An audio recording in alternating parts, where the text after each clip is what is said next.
What's up, everybody? I tried doing this earlier, but it didn't work. The video was too long, but I'm gonna try and do a Sony press conference review again. So let's see how it goes. Um, I've read some comments where people were disappointed with the conference, and it confuses me because I wasn't disappointed. I mean, I will admit, yeah, some of the things they brought up were probably not that important.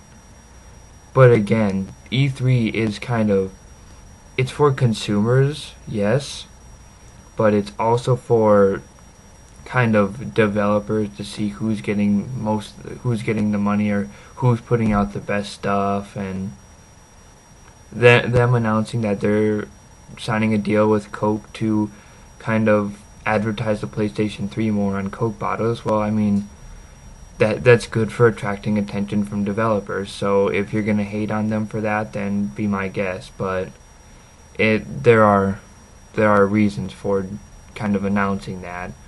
But on to what people really want to hear, the games. I enjoyed what they showcased. They showcased Killzone 3, Infamous 2, Little Big Planet 2. That sorcery game looked awesome. Twisted Metal was a huge surprise, and I really enjoyed it. They didn't really touch up on some of the move games I wanted to see, and I didn't care for that golf demo. I would have rather seen that replaced with the that move action game where you or move sports or whatever. With like the swords and the archery and all that. I would have rather seen that than the golf, but whatever. I mean, they're just kind of showcasing how accurate it can be, I guess. I'm still curious as to the trailer for Move, because there's one part where they have a flashlight and they're walking around. And there's a very quick glimpse after the SOCOM 4 part of the trailer. And I'm always curious as to if that's like a horror game that's supposed to be like Alan Wake, only first person or something, but I don't know. But anyway, moving on. Yeah, the games were awesome. They demoed Killzone 3. I really enjoyed it. I thought it looked great. And it looked a little glitchy at times, a little incomplete, but that's because everyone was viewing it in 3D. So for those of us watching it on the TV, it would appear to be pretty kind of glitchy in some forms, and they'll probably fix that because they've got about another year left in development. But without 3D, I'm sure it would look a lot better. Not that it doesn't look good now, because it still Killzone. It looks amazing. They showed an Infamous 2 trailer, which was amazing.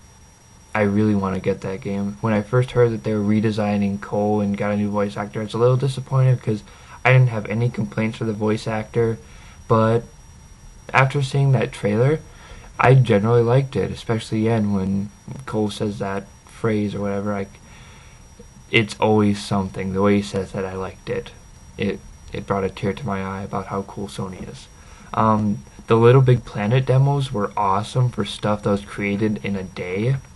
That's better than a lot of stuff I saw created on the Little Big Planet online. It was really cool. What else? Again, that sorcery game was a really good demonstration of what PlayStation Move can do.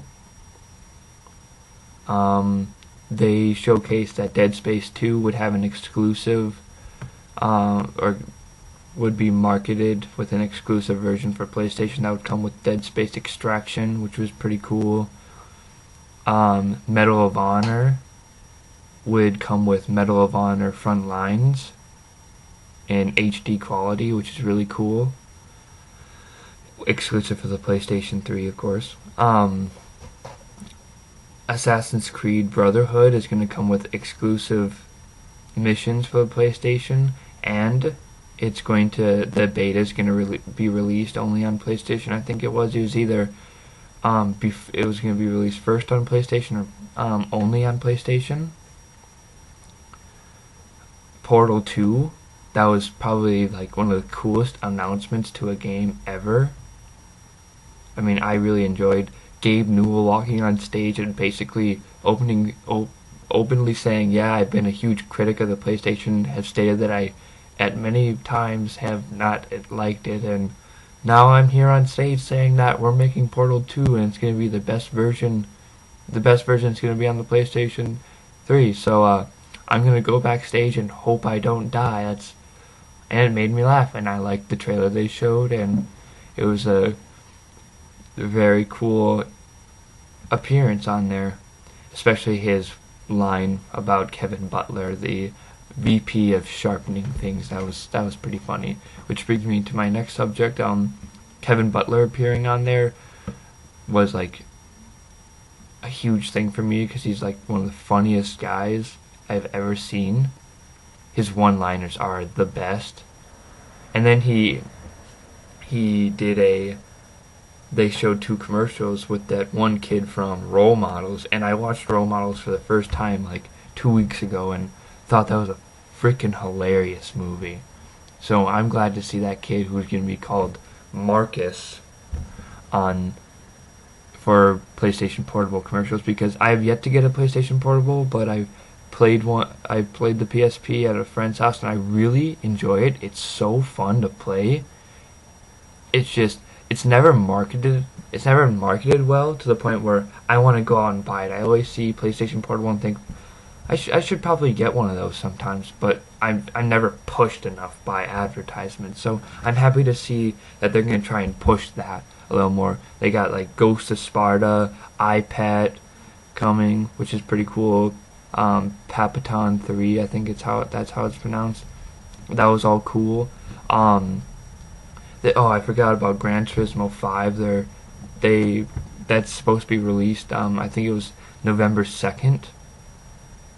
So that's awesome. And that's for the PlayStation 3. That's awesome because that game has been being pushed back. And I don't care what anyone says. Gran Turismo 5 Prologue or Gran Turismo Prologue was an awesome game. And for $30, you're not getting anything you didn't pay for. You're getting a very good racing game, and Gran Turismo 5 you'll pay full price for, and you'll get almost, if not 1,000 cars. So win. They showcased a downloadable game, Dead Nation, or they didn't showcase it, but it was kind of mentioned almost in one of their trailers. Dead Nation. It's like a analog shooter for the PlayStation 3. It looked interesting. I'd still prefer that Valve would release Left 4 Dead 1 and 2 on the PlayStation 3, and maybe that will happen now that Gabe Newell has admitted that the PlayStation 3 is not a piece of shit. So maybe we'll see that, but for now we get a analog shooter that doesn't look half bad.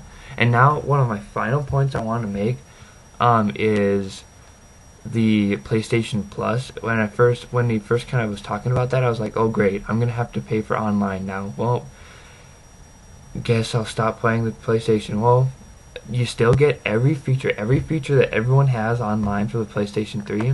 They still have. What PlayStation Plus does, and I'll probably explain this in a future video, it adds on to that. It gives you a bunch of features like free games that you can get free games, and as soon as you cancel your subscription, you lose those free games, and that's a fair trade. They're not going to give you free stuff if you're not going to have a subscription. Things you buy, you'll get to keep, and there are special PlayStation Plus only things, and you get discounts, and you get demos and stuff earlier. And I thought that was cool, and I'm planning on getting it. And side note, if you get it, I think if you get it the first day, if you get a year subscription the first day it comes out, you'll get 3 more months. You'll get a plus 3 months, so it's a good deal. So you should probably look into that. So what I'm trying to say is I thought that conference was awesome. It gave me everything I wanted and more, except for Resistance 3. But I got a lot of stuff, so I'm happy. So this is FoxLickMan. You can look me up on PSN. It's FoxLickMan. So see you later. Look me up on PSN.